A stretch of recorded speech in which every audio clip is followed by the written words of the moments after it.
So, chapter six introduces you to management and the management process. Of course, every organization, regardless of um, whether they're large or small, whether they're for profit or nonprofit, they all have managers, and the process actually kind of works the same in that sense. So what management is, in essence, is what do managers have to do? Well, they have to coordinate people and resources to get things done, to get and those things that are getting done are the goals of the organization. Managers are directly responsible to make sure that they are able to, um, you know, hire the right people and train and motivate the right people so they can get things done. um, and intervene when things need to be improved, um, in a helpful way. A lot of folks look at management in a way that, um, I'm the boss and what I say goes. Well, that's not the best attitude to have as a manager. And you and I might have worked for folks that had that particular attitude, and you know for sure that's not helpful. Well, one of the problems is they are misunderstanding their role of what management is about. Management is really, again, they have to make sure people and all the resources that are available to them are achieving the goals of the organization. And it's kind of hard to do that if many people think you're kind of an asshole, if I can just be blunt. Um, and it's better when are a leader. You lead by example. You're able to do stuff. You're able to motivate, respect people, but yet, so you still need to be assertive. I mean, it's not like people are going to walk over you, and understand that there are things that need to get done. But how things get done is important, and I think it needs to be as respectful as possible, because you need those people to get the stuff done. So, I mean, if there's disrespect, if there's even outright verbal abuse or bullying, how are you going to motivate people to get anything done right? You might motivate people to move around so they don't lose their jobs, but are they really getting the thing? Are they really getting the job done that meets the goals of the organization? So it's really important for managers to have an appropriate set uh, of skills, including, a moral compass that allows them to treat people respectfully. So, what type of resources are they organizing outside of people? Well, the people resources here is number two, human resources. Well, basically speaking, there are lots of others. There are physical resources that are necessary to be organized to reach certain goals. So these are tangible physical resources. So it says, as an example here, General Motors uses steel, glass, fiberglass, et cetera, to produce their cars. And so that's part of the material resources. In a pizza and other shop, they need different types of physical resources to create the products that they are putting out. So those are material resources. We've talked a bit already about human resources. Again, the people that you hire, the people that you train, they really need to be focused on and understand what the goals of the organization are, so they know what they need to do to get it done. I think if people knew a lot about what the expectations are and what the big picture is, they'd find a way to fit into it. Um, there are, of course, financial resources that are extremely important. Um, the organization, the corporation in this case, has investors, they have creditors, there's expectations there, that are part of the goals. They need to make the company profitable. They need to make sure they're meeting certain revenue and expense targets, et cetera. So again, those are financial resources, and those become obligations as well. And of course, there's always information, and this is really critical piece of management as well. How well is everyone on the same page? How well does everyone understand what's going on and understand their role? Um, and the information that's shared as part of that, are people able to get the information to get their job done? That's one of the most important pieces of informational resources, or people in the dark, and so they can't get it done because they just don't know. That's a management issue. That's really a management issue. So again, the whole purpose of management is to make sure that the goals of the organization are achieved. No other reason, no other goals. It's really all about the organization that you work for. And again, whether that's small or large, whether that's a for-profit or a nonprofit, all organizations have goals. And the job of management is to make sure that everything is coordinated to reach those goals. There are, in essence, um, what we call 4 steps in the management process. Actually, when I was in college back in the day, I mean, they just discovered electricity around that time, so goes back a while. Um, we actually our books were actually broken into 5 pieces of the process.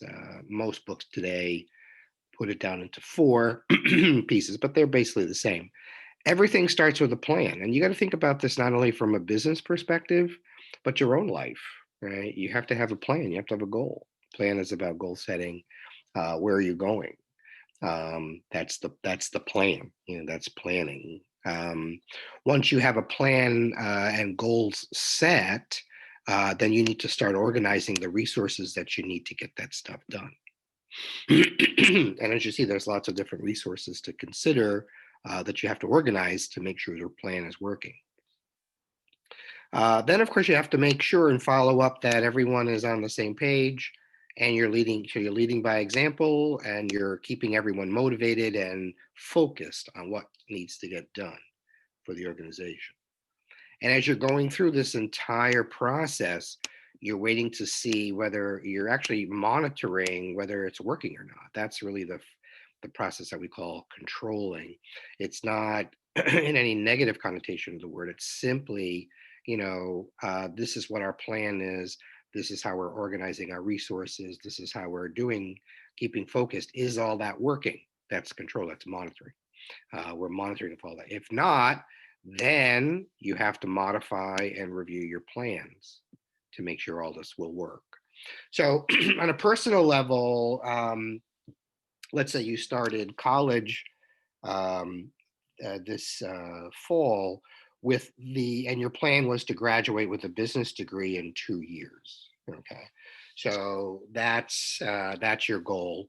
Part of the planning is you need to sort of make sure you take a certain number of classes and credits in each of the semesters. Some folks will go through and take summer courses, some will take winter session courses. But there's a plan. I'm taking 4 courses now, 1 here, 4 more courses, then 2 in the summer, blah, blah, blah. There's a plan to get some of that stuff there going. So all of that is to meet the goal, which is if it's a 2-year degree, the goal is to graduate in 2 years if you're going full time. Then you have a lot of resources to organize. You have lots of resources to organize. And part of that is certainly you have to make sure you have financial resources to go, you have transportation, other types of things to get you back and forth to classes, or you need resources like a new computer, internet services, in this case, because we are doing things remotely. There's a lot of things, and there's a lot of informational stuff that you need to make sure you're reading and understanding your rights and responsibilities as students, what's expected of you, et cetera, et cetera. Lots of informational and other types of things that you're doing. That's part of the organizing. You have to keep yourself focused. You have to keep yourself motivated, focused. This is tough. This is the toughest part of college, in essence, is keeping focused, keeping motivated, keeping your eye on the ball. Because any little thing that could happen could affect this. So what could happen? Well, let's say, you were hoping to graduate in 2 years, or say 4 semesters, and, but you have to take you didn't pass your accounting class, or you didn't pass your math class, or you didn't pass the English 101 or whatever class. Well, that means that we're going to have to review and modify the plan. So now actually we need to probably take a couple of other classes. That means that, graduating in 2 years is not a more reasonable goal. I mean, it still could get done, but maybe it's better to look at it as 2.5 years, and thus plan it sort of out in that way. And thus you need to reorganize, make sure you have enough money, time, et cetera, to make sure that that works out. Again, keeping yourself focused and motivated and so forth on that goal. And again, checking your progress as you go. So in case there is something going wrong with any of these things, you need to modify your plan and basically do it again. This is the process, again, not just in business, but in life, and so it's a very, very practical process to understand and learn about. Again, we've already sort of gone over all of the basic functions, the 4 basic functions. Um, and so, how do you plan anything? How does an organization set a goal? Well, a lot of it is, what's the purpose? What is the purpose of that organization? Because that purpose needs to make sure that, and that's the mission, um, that's going to set you up for what your plan should be. What goals should you have in order to meet that mission? And so your book gives you several examples here. Starbucks has a mission to inspire and nurture the human spirit, one person, one cup, one neighborhood at a time. So organizational goals are, basically, getting, treating people with respect, making sure they have the very, very best um, products and coffees available, and making sure that they're both in a lot of neighborhoods and also a very good neighbor, right? Because that's how you inspire and nurture, is you're there to help people out. So again, and so their goals might be to expand the number of stores that they have, um, explore and get better coffee beans, look for ways and have goals of not just employing more people and treating them respectfully, but how they can do it in their neighborhood, and be a good neighbor, blah, blah, blah. So, a lot of it is, the plans are sort of part of, and of course they have to make a profit as well. These are not, goody two shoes, I have nothing to worry about companies. They're very focused on making a profit as well. But as a lot of companies have learned, you can actually do very good things for the planet, for the community, for your employees and others, and make a profit. Um, so Amazon, again, is looking at, um, they're looking at being customer based, right? Anything the customer wants is there. So they've gone through, they're putting up warehouses everywhere for faster delivery of products, in some cases either same day delivery.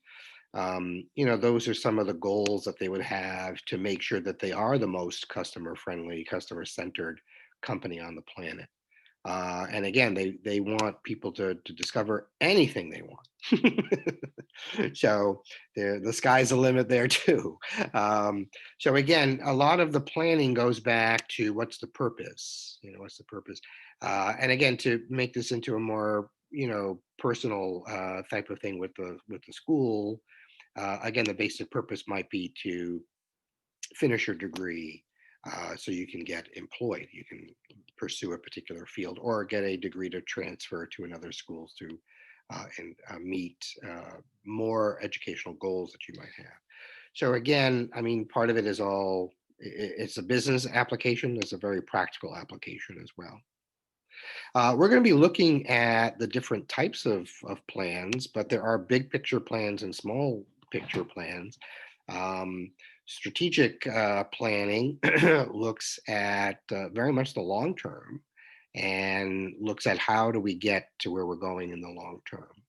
And so that might be a process that might take 2 years, 5 years, or longer. And so what's the strategy? What's the strategy? Again, here this is 1 to 10 year period. Ulta has a 5-year plan to open 100 stores a year for that 5-year period of time. We know just from the proliferation of Dollar General stores everywhere, they've and from Family Dollar and all these, they've had strategic plans to be in a lot of neighborhoods, and mostly in areas that have seen an increase in the number of people who economically have been struggling and are looking for a bargain. So they have all this sort of planned out. They have this planned out, and we're going to be looking at how businesses are organized into departments and the levels of management and all this other stuff as we go through this chapter and into the next one. One of the things that they have to do to make long-term plans is to find out where they stand right now, where they stand right now. And so they look at this thing called a SWOT analysis. And SWOT is an acronym. The S stands for what's the strengths that we have right now. The W stands for the weaknesses. Where is our organization weak right now? What are we lacking in that regard right now? The O is for opportunities. Well, what opportunities exist that we can take advantage of potentially, and help us sort of grow and get where we want to go. And the T is for threats. What are the current threats to our organization? And that's usually dealing with competition or different changes that they don't have much control over, et cetera, et cetera. So a SWOT analysis is done to help them understand where they're at right now in terms of their favorable characteristics, which are the strengths, some of their limitations and weaknesses, what could benefit the company in terms of what's favorable that they could, what they say exploit, but they could take advantage of, and what are the barriers and other threats that might prevent the company from reaching the goal when it wants to reach the goal. You can do a SWOT analysis where this is mostly used in a business setting, both for-profit and nonprofit corporations. You can use a SWOT. But I think you can also use it personally. I feel as though you know what strengths you may have, you know some of the weaknesses. There's opportunities to make sure you can pay attention and build on your strengths. There's opportunities to improve those weaknesses so they're no longer weaknesses. And then, of course, there are always threats or barriers to some of that type of stuff. So if you have a weakness, say in mathematics, it might not be your cup of tea. Well, guess what? There are a lot of opportunities to sort of help that out because we have an ongoing and excellent math center for tutoring, et cetera. There are lots of other opportunities to explore and get better at certain things so you can turn a weakness into a strength, or at least into less of a problem as a weakness. So, that these are types of things, the threats might be, that you have to work full time and you just don't have time to do certain things. Well, that's a barrier. That's a condition that might interfere in you getting to your goal. So, can you do something with the threats? Can you do something about those? Can you do something about those and limit this? So, yeah, you can change your work schedule. You might work less. You might or you need to cut something else out so you can add more tutoring, say in the math area. So I think those types of things need to be managed, and that's part of planning. If you know where you're at right now and you know where you want to go, you can make a plan. So this is an example of a SWOT analysis for a company that's listed here: their strengths, their weaknesses, the opportunities that they might have, and the threats that they are facing right now. Again, the purpose is to, again, keep your strengths strong. Is there ways you can improve your weaknesses? Because if so, you should do that. What opportunities are there that you can take advantage of, either to build on those strengths or to move a weakness into the strength column, or really improve a weakness so it's not a problem anymore? And what threats are there and how can you manage all of that stuff? So knowing the big picture is helpful in planning. Okay. There are types of plans that companies put together, um, that are mentioned in your book, and I think they're shown on this slide. Yes. So the biggest plans that they have are what we call strategic plans. Strategic plans are very big overall plans that look at the long term. So they are long term based. Um, which means they're looking anywhere from usually it's 5 years down the road, 10 years down the road, is a very reasonable view of a strategic plan. 10 is usually a very common type of thing. What's going to happen in the next 10 years? Where do we want to be? But there have been shorter plans. Even a couple of years is still a strategic plan. Then basically what we get into is, all right, so once we know where we want to go broadly, uh, what do we have to do to make sure that gets done? And that's what a tactical plan is. So it's a little bit smaller scale than a strategic plan, but it helps them understand how to get that big goal done. Okay. And then you have basically your day-to-day plan, your month-to-month plan, something a lot more short-term, and those are considered operational types of plans. They're based on making sure that the tactical plan is able to get done on a daily, weekly, monthly, quarterly basis. They're more short-term in scope. And then you should always have a backup plan. What's the plan B, right?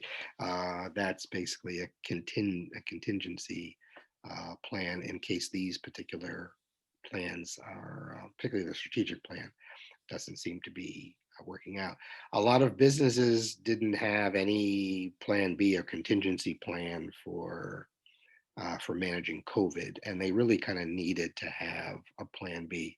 And a lot of people tried, and and particularly smaller businesses, restaurants, bakeries, other types of things, they really did try their very best to come up with the contingency. Some were successful at it, and they're still open and doing okay. Some just couldn't really do it, and so they sort of fell. They sort of fell. Okay, and this is sort of explains what I was explaining on the last slide. Okay. Woohoo! We're way ahead of things. All right, the second management uh, task, or you can say, is organizing. Right. So the organizing task is making sure you have all these different resources that have to be organized in a way that gets the job done. Right. So that's basically one of the biggest things that managers have to focus on is how do we organize all these resources, all these people, all this money in a way that's going to get our job done. Right. And so organizing is a very, very important aspect. Another function is leading and motivating. Leading is really about making sure you are influencing people to get things done. And the best way to lead is to lead by example. Um, and so that means you are a very positive influence because people see what you're doing, you're working hard towards something, you're focused on something, and so they will follow that lead in almost all cases. And so this is the best way to influence people. Of course, you also have to keep people focused and motivated. And that means you have to keep reminding people of the reasons why we're doing this, the reasons why they're doing this, and why it's in everyone's best interest to get that done. Get that done. And so the motivation needs, I think, overwhelmingly needs to be uh, put in a positive way. Motivate. I guess you can say if you don't do this, you're fired. I guess that's one way of motivating people, but I don't think it's in everyone's best interest to go ahead and motivate people with negative things, because oftentimes those results will be negative. You so I think it's one of those types of things that happen. And they talk about directing as a combined process of both. But I think it's just another definition that we don't have to worry so much about. Controlling is really about monitoring. You always have to evaluate how things are going, right? You always have to make sure that these ongoing activities are functioning appropriately. And if they're not, then you might need to go change them. So when you set the goal, you certainly set a standard of what has to get done, right? Whether that's increasing profits or increasing the number of stores that you have or whatnot. You always have to, and this is one of the big things about control, the controlling function is how do you measure your performance? How do you monitor and measure how things are getting done? That's really, really important. That's really what the controlling function is focused on at first, right? Are we able to meet that by how we're performing? And if not, then you need to do some corrective action. Um, Maybe you need to add more employees. Maybe you need to add more of this, subtract more of that, what have you. But your the corrective action is really mostly around the resources that you have, and if that's still not enough to get things done, you might have to look at a different timetable or other types of things like this. So again, figure 6 just sort of tells you a little bit about the control function of management. So those are your four basic functions of management that have been the same for many, many years. What kind of managers exist really are looking at what level in the organization is their responsibility, what are they managing for the organization, um, and the area that they are managing. So these two types of things. So basically speaking, levels of management are supposed to be coordinated. I mean, the very top management, you're talking about the president of the company, the executive vice presidents, things like this. They are really responsible to the owners, to the board of directors in a corporation, um, who represent the owners, to make sure that they understand the big pictures and they have plans to make sure that gets done. Um, the first line management here, I'm going to skip a level for a moment. These are the folks that are very focused on operational plans. They have to get the day-to-day stuff done. Nothing happens if it's not day to day. I mean, we're only given one day at a time. That's how life goes. We're in Thursday, and we're only in Thursday. Wednesday is gone. Friday hasn't happened yet. So, it's one day at a time when we're at work, one task at a time. That's first line management's duties to make sure everything is getting done daily, weekly, monthly. They are really in how things get done. And the middle managers are, so again, right in the middle. They basically are reporting to top management on various progresses of their tactical plans, and they're keeping in touch, of course, with and making sure everything is working well with first line managers, and because that also has to affect. That might affect the goals of the company, that might affect the plans of the company, et cetera. So they're sort of in the middle. Um, First line managers tend to have, again, the largest view, the big picture is at the top. They tend to look more at the long term, 5, 10 years out. Short First line management is overwhelmingly short term viewpoint. Let's get this. What's our goal for today? What's our goal for the week? What's our goal for the month? What's our goal for the quarter? What's our goal for the year? They're very short term oriented in that regard. And middle management is sort of in the middle. It's sort of intermediate, uh, not as short as first line, not as long term oriented as top. They're sort of in the middle. So again, this what I just explained on that last slide is simply here written down for you in terms of what is happening. What I didn't go through are the titles that are involved, office of each of these. So you might have, again, top managers, presidents, vice presidents, CEOs. Middle managers might be managing a large division. They might manage a factory or a plant. They might manage a certain part of the operations of a company that they specialize in. And then your first line managers, your first line supervisors, maybe a store manager, things like that. And then, of course, managers specialize in various functions, which is one of the reasons that you might find yourself attracted to one particular business major compared to another, because there are areas of management that specialize in them. So here you have, the finance area. Here you have the operations area. You have marketing and human resources, or other types of things. So, basically, when you are very experienced and specialized in one particular area, uh, then that area of management, you might be a vice president of finance or a vice president for marketing. Um, because you are basically specialized in that area. And so you can help manage that area of the company more effectively than someone who isn't a specialist in that area. Okay. So again, financial managers, financial resources, operations managers overwhelmingly make sure that things are getting converted into goods or converted into services that the company is promising. Marketing manager, again, making sure that that communication with customers and potential customers rather is going quite well. They're bringing in new customers. They're keeping the message on their product and service quite positive. They're reaching out, giving a good overall reputation and image of the company. They have a lot of that.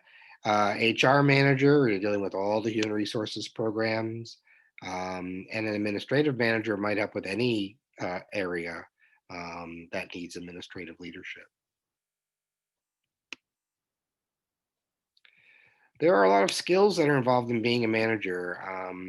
Certainly, what's not part of these types of, well, it's kind of part of this skill here, interpersonal, is just being a respectful person, and that type of thing. I mean, there are no other great.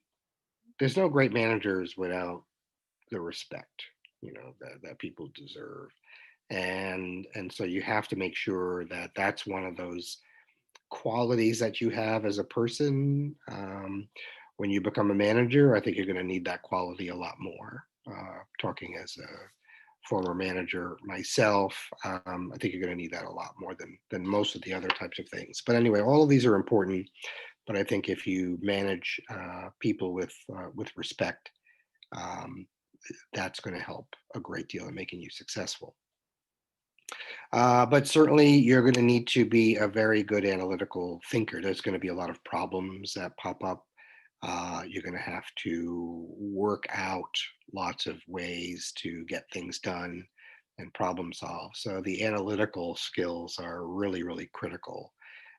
You can be guaranteed whenever you walk in on the job, there's always going to be some type of an issue or problem that pops up every day almost, and it needs to get addressed. Your analytical skills are going to help you that. Seeing the big picture and understanding how everything fits together, your conceptual skills are going to be really important there. You obviously need to continue to communicate with people, and that communication needs to be frequent. People have to know what's going on, because managers oftentimes are the sources of the information. They hear it first before anyone else in the department hears about it. So they have to keep communicating all of that.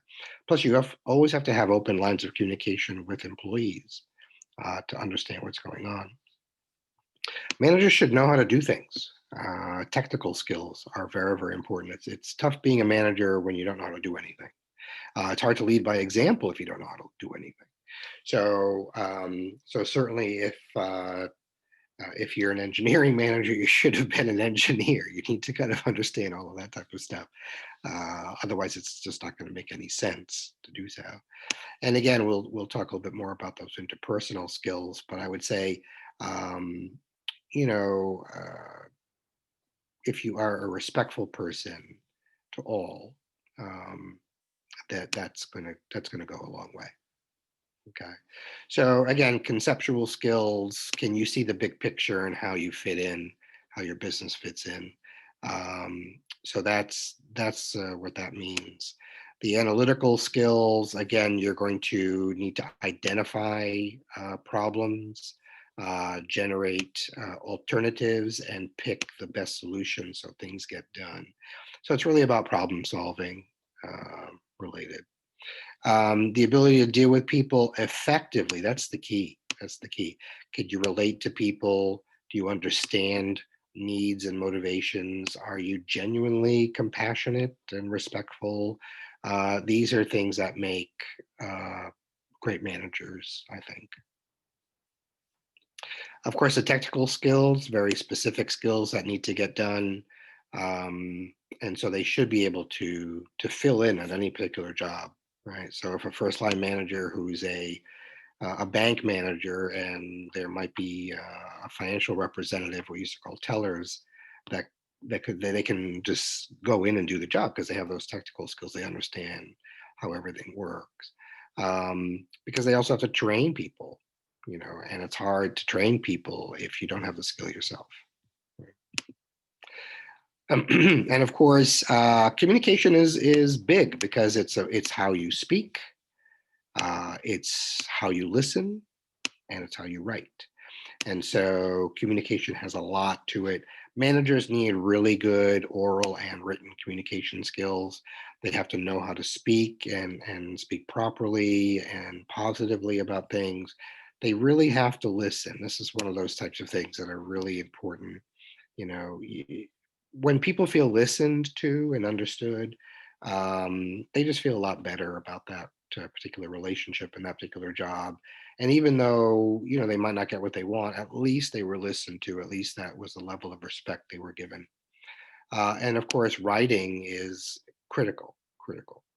So these are extremely important. Writing means everything, including emails. Um, you know, you have to know how to properly state things. There's a little bit of a difference between management and leadership. Um, and I think basically, not, I mean, in terms of that, not all managers are really good leaders. Um, and so I think that basically, when you look at leadership, um, you're really looking at someone who has a really profound ability to influence other folks to get them to do lots of different things, to follow them. And and that's a bit different than sort of being a manager, because you can have leaders that are not managers, but they're just very influential people. You might have worked with them. You kind of know who the leaders are in your workplaces. Some of those leaders would be managers. Some of those leaders are not. But nonetheless, they have a certain ability that not everyone has, and so leadership is a very, very important part. It's wonderful when leaders are also good managers. Sometimes that happens. Sometimes it doesn't. Steve Jobs was an extremely good leader because he had an enormous ability to convince people, and influence people, and get things. But he wasn't a very good manager. In fact, that's one of the reasons he was originally fired from the company he started, Apple, before he came back. So, it's a very interesting story, but it does kind of indicate that you can be a leader, but not really that great of a manager. Um, so it is a very unique skill. Um, and then, of course, your book goes into the difference between a formal leader, and an informal leader. So formal leaders, they literally have the power of the position. So you can know they're leaders because it's part of their job title. They are president and CEO, or the vice president of this or whatnot. You can tell. based on their position of power. But there are a lot of informal leaders, as I was talking about. They don't literally have the authority, but they are extremely influential. They are very, very influential. Um, and so that's important, to understand that leaders are not necessarily all managers. There can be a little bit of both. Um, okay, so let's keep moving on here. There are certainly styles of leadership. Um, so, autocratic leadership, basically, the workers are told what to do and how to get it done. And workers don't have a say in any the decisions that are going on. And so autocratic leadership is often viewed as sort of top down, um, army, military type thing. I said so, so you're going to do it. I didn't ask your opinion, just do it, type of thing. That's sort of autocratic. This exists in a lot of businesses today as well, sadly, and maybe in some cases it's necessary, depending on the type of business it is. But overwhelmingly, it tends to be viewed upon as a bit disrespectful and lacking in certain skills that make managers really, really great. Participative leadership, basically, the managers are part of a team, and oftentimes they are looking at a group of people helping um, to have input in the process. It does take a lot of time to do that. It does take a certain type of person, because part of that is you're going to be hearing about um, weaknesses and things that you might not necessarily enjoy hearing about. But I think as long as it's done respectfully, it can work out quite well. Um, so again, consultative leaders, these folks always talk with workers about things, but they ultimately make the final decision.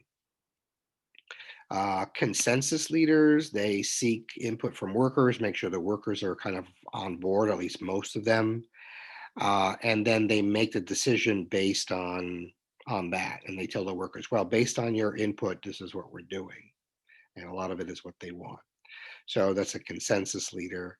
And then democratic leaders, they basically leave it up to the group. You decide how we're going to do this. They're not doing the decision making, the group is doing the decision making. Entrepreneurship Entrepreneurial leadership is important because it can, of course, it does happen at the for-profit sector, but I think it's really important in the nonprofit and social entrepreneurship and so forth. Um, Again, personality-based leadership style, um, and it's how you inspire workers with a vision. Elon Musk has been doing this for some time. Um, and I think that's why Jeff Bezos is pretty good at this too. Um, and Bill Gates certainly was for Microsoft when he was there. And basically, these folks have very unique skills to inspire people with a vision. Um, this also is very handy in political campaigns and in social leadership, to start doing something, whether it's Black Lives Matter or other types of things. This is a very important style of leadership that can go, again, well beyond the business world. What style of leadership is best? Well, they all exist. There's no technical best, but a lot depends on what I was telling you before. It's respect, right? So it has to have a balance where there's interaction. Um, the personality of the manager is, you can tell they're a manager, but they're very approachable. They're very open-minded. They don't hold anything against you. They're just sort of gathering information and asking you for your opinions and so forth. And they treat you with respect, even if they disagree. And what type of work situation it is. So a lot depends. And I think it's really hard to have participatory management or a democratic management leadership style if you're at McDonald's, like, oh, just do what you want. I just don't think anything is going to get done, or not much is going to get done. It's better to perhaps have more structure in certain areas. But at a college, it's not going to work. Everyone thinks they know everything anyway. So it's hard to corral those folks or tell them what to do without them feeling insulted. So that's one of those types of things. It might not work at a hospital either. Doctors don't like being told what to do. Um, so it really comes down to, in essence, managers are the decision makers of organizations, and so decision making is very important function of management or activity that management does. You should look at a number of different decisions. If we did this, what would happen? If we did that, what would happen? What are the options? And if we exercise this option, what would result? What would likely result? You're doing probability and what we call decision trees, um, which you'll study if you go on to your bachelor's and master's degrees. You'll get that. But nonetheless, there's a lot of alternatives, and your job is to choose the very best one. The one that you choose, of course, is going to meet the goals of the organization overwhelmingly. That's going to be the number one thing. What meets the goals of the organization best? What's more consistent in the planning than anything? So I'm not going to go through all of this type of thing, but usually there are problems. You do have to make sure you have a very good idea of what the problem is. You have to generate alternative solutions. So you brainstorm. You do other types of things. And once you sort of understand all those types of things, you ultimately have to make a final decision, but you need to consider lots of different things before you make that decision. Again, the most effective, the most practical, and I would say the one that meets the goals of the organization the best. Okay. Um, and so that's usually how it works out. Of course, they do have to evaluate how things went, in essence. And the book, this chapter ends with a couple of concepts that have been around for some time now. And one of them is called Total Quality Management, TQM. Um, and basically, the idea of total quality management is you're looking at, well, look, if I if I let my employees tell me what's going on and how to get things done better, if I have better relationships and partnerships with my suppliers, if I am listening to my customers and improving their satisfaction, I can make better decisions. Um, I can be delivering things very, very much better than my competitors. And so the atmosphere basically is like we believe we can always do something better, and we're always on the lookout for that, and that's continuous quality improvement. And this is really one of the things that a lot of companies are doing now, whether you realize it or not. But oftentimes they are dedicated to continually to improve because they know it's competitive, and the only way they're going to survive in the long run is to continue to be improving all the time. And I think that's all I really wanted to talk about there. You just have to know generally what TQM is, but you don't have to know all that much more about it for now. Questions?